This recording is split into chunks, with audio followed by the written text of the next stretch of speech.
आगे बढ़ते हैं क्वेश्चन नंबर 10 की तरफ। क्वेश्चन नंबर 10 है, एक अवतल दर्पण की फोकस दूरी 20 सेंटीमीटर है, एफ का मान दिया हुआ है।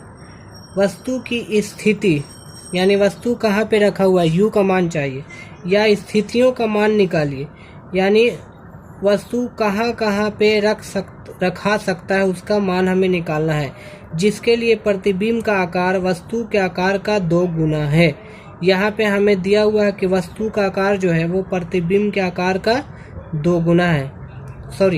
प्रतिबिंब का आकार जो है वो वस्तु के आकार का 2 गुना है। समझिएगा, बहुत ही इम्पोर्टेंट क्वेश्चन है, इसको आप लोग जरूर से समझिएगा। दर्पण कैसा है, तो दर्पण अवतल है, यहाँ पे लिख देते हैं। दर्पण जो हमारा हो जाएगा वो अवतल हो जाएगा। आगे पढ़ते हैं क्वेश्चन। फोकस दूरी 20 सेंटीमीटर की, अवतल दर्पण की फोकस दूरी क्या होता है, ऋणात्मक होता है, इसलिए f is equal to -20 centimetre. वस्तु की स्थिति या स्थितियों का मान निकालिए, यानी u का मान हमें पूछ रहा है क्या होगा, जिसके लिए प्रतिबिंब का आकार वस्तु के आकार का 2 गुना है। यहाँ पे अच्छा से समझिएगा, प्रतिबिंब का आकार वस्तु के आकार का, ये प्रतिबिंब हो गया, ये वस्तु हो गया, का कितना है, ये 1 है तो ये 2 है। यानी अगर वस्तु 1 सेंटीमीटर का रहेगा तो प्रतिबिंब 2 सेंटीमीटर का बनेगा। यही बोल रहा है कि प्रतिबिंब का आकार वस्तु के आकार का 2 गुना है, यानी अगर ये 1 है तो ये 2 है, अगर ये 3 है तो ये 3 दूना 6 हो जाएगा। इसलिए हम इसको 1 ही मानते हैं, ये 1 है तो ये 2 है, इतना हो जाएगा। तो यहाँ पे देखिएगा कि h'2 और h 1 है, इसको हम लोग आवर्धन भी कहते हैं, आवर्धन हो जाएगा 2। अब यहाँ पे आवर्धन प्लस है माइनस है क्या है कुछ पता नहीं है, इसलिए या तो ये प्लस भी हो सकता है या तो माइनस भी हो सकता है, सीधा भी बन सकता है या तो उल्टा भी बन सकता है। तो यहाँ पे मुश्किल में डाल दिया गया है कि m का मान +2 भी हो सकता है, -2 भी हो सकता है। तो हमें क्या करना है कि दोनों को बारी बारी से रखकर इसका आंसर ज्ञात करना होगा। तो हम यहाँ पे लिखेंगे कि प्रतिबिंब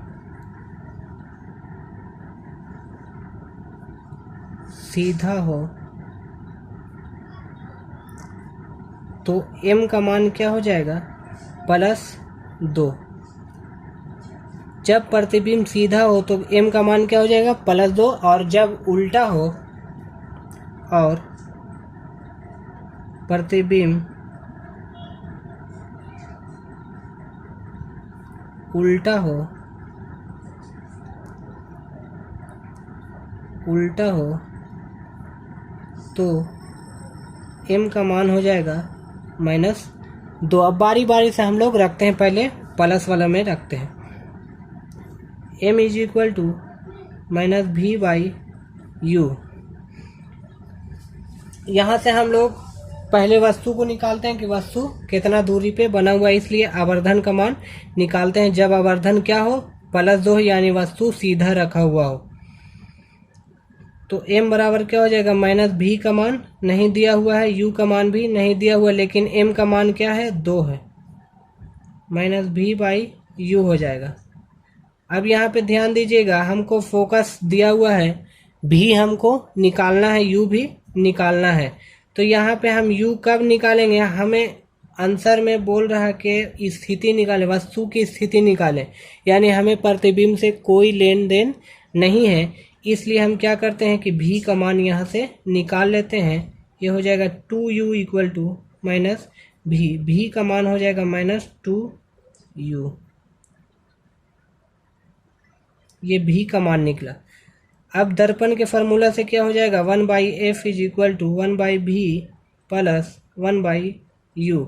f का मान देखिएगा -20 है, यहाँ पे लिख देते हैं -20। v का मान कितना है, तो 1/-2u प्लस 1/u u। देखिए यहाँ पे हम v का मान इसलिए निकाले कि हमें u ज्ञात हो सके और हमें ये u ही निकालना है। अगर यहाँ पे हम u का मान निकालते हैं तो क्या होता है, यहाँ पे v रखा था, v के हमें ज़रूरत दम से नहीं है, यानी हमें दोगुना मेहनत लग जाता है। इसलिए यहाँ पे हम डायरेक्ट v का मान निकाल लिया और यहाँ पे देखिए u का मान आ गया। अब देखिए पूरा यहाँ पूरा फार्मूला में सिर्फ हमें u ही दिख रहा, हमें आसानी से आंसर आ जाएगा, इसलिए हमने यहाँ पे v का मान निकाला है। तो 1/-20 इज इक्वल टू हो जाएगा 2u और u का एलसीएम हो जाएगा 2u। अब देखिएगा u से u कैंसिल, 2 से 2 कैंसिल, बचा कितना, 1 उतर गया माइनस में, बीच में प्लस है, u से u कैंसिल, बचा 2 उतर गया, 1 में से 2 जाएगा 1/2u। अभी हो जाएगा -20 is equal to 1/2u। u का मान हमें कितना हो जाएगा, क्रॉस गुना करते हैं तो 2u इज इक्वल टू -20, 2 दाहिने 20, u का मान आ जाएगा -10 सेंटीमीटर। ये निकला कब, जब वस्तु प्लस, जब आवर्धन प्लस में हो, यानी वस्तु सीधा बना हुआ, जब प्रतिबिंब सीधा हो।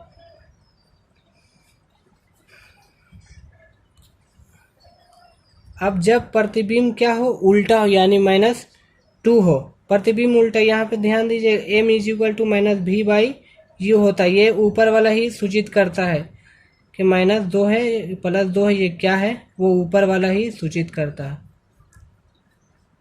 ध्यान रहेगा, ये सिर्फ समझने के लिए बताया। अब आइएगा प्रतिबिंब जब उल्टा हो, यानी m का मान -2 हो, तो फार्मूला वही लगेगा -v/u। अब यहाँ पे +2 नहीं रख के, बल्कि यहाँ पे +2 नहीं रख के बल्कि -2 रख देते हैं। -2 इज इक्वल टू हो जाएगा -v/u।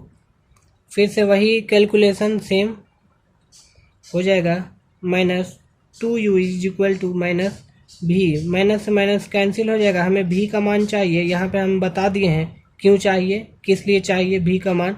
u का मान भी आप निकाल सकते हैं, लेकिन आपको मेहनत लग जाएगा, इसलिए v का मान ही बेहतर है। ये हो जाएगा 2u, v का मान। अब थर्मल के फार्मूला से हम क्या बैठा देते हैं, 1/f is equal to 1/v plus 1/u। 1/f का मान है -20, v का मान हो जाएगा 1/2u प्लस u का मान हो जाएगा u। इसलिए ही हमने क्या किया, यहाँ पे v का मान निकाला ताकि u प्राप्त हो सके। यहाँ पे हो जाएगा 2u, 2 से 2 कैंसिल, u से u कैंसिल, बचा 1 प्लस u से u कैंसिल, बचा 2 is equal to 3/2u। 1/-20 is equal to हो जाएगा 3/2u। क्रॉस गुना करते हैं तो 2u इज इक्वल टू 20 या 60 हो जाएगा, 30 दूना 60, u का मान हो जाएगा -30 सेंटीमीटर। वस्तु की स्थितियां क्या हो सकती है, या तो 10 सेंटीमीटर पे रखा हुआ है, या तो -30 सेंटीमीटर। माइनस तो आपको सूचित करता है कि वस्तु हमेशा ऋणात्मक होता है। तो आपका वस्तु कहाँ कहाँ पे रखा हो सकता है, या तो 10 सेंटीमीटर पे, या तो 30 सेंटीमीटर पे। ये आपका क्वेश्चन नंबर 10 कंप्लीट हो गया, आपका अंकित प्रश्न समाप्त हो गया।